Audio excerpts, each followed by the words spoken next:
మీరు ఎప్పుడైనా తమలపాకులతో పచ్చడి చేశారా అండి? ఒకసారి ట్రై చేయండి. టేస్ట్ బావుంటది. ఎప్పుడైనా నేను తమలపాకులు మిగిలితే ఇలాగే చేస్తాను.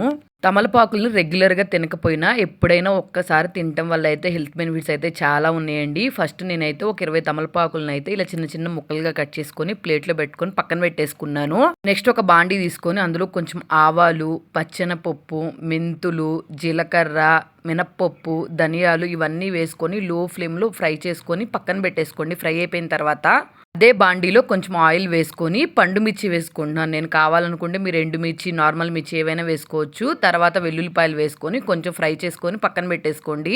నెక్స్ట్ అదే బాండీలో కొంచెం ఆయిల్ అలాగే ఒక 4 టమాటాలనైతే కట్ చేసుకొని వేసుకున్నాను. కొంచెం చింతపండు, కల్లుప్పు వేసుకొని ఒకసారి కలిపేసుకొని టమాటాలు కొంచెం ఫ్రై అయిపోయిన తర్వాత మనం ముందుగా కట్ చేసుకున్నాం కదా తమలపాకులు ముక్కలు అవి కూడా వేసేసుకొని ఇవి కూడా ఫ్రై చేసుకోవాలి.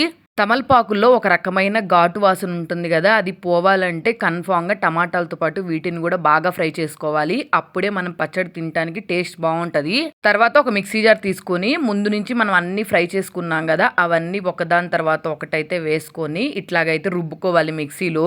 ఈ పచ్చడిని మిక్సీలో వేసుకున్న దానికన్నా రోట్లో దంచుకుంటే టేస్ట్ చాలా బావుంటది. తర్వాత అయితే మనం నార్మల్‌గా పచ్చడికి తాలింపు ఎలా అయితే వేసుకుంటామో అలా అయితే వేసుకొని పెట్టుకోవచ్చు. రెగ్యులర్‌గా ఎప్పుడు చేసే పచ్చళ్ళు కాకుండా ఒకసారి డిఫరెంట్‌గా ఈ పచ్చడి కూడా ట్రై చేయండి. చాలా బావుంటది. నచ్చితే సబ్స్క్రైబ్ చేసుకోండి.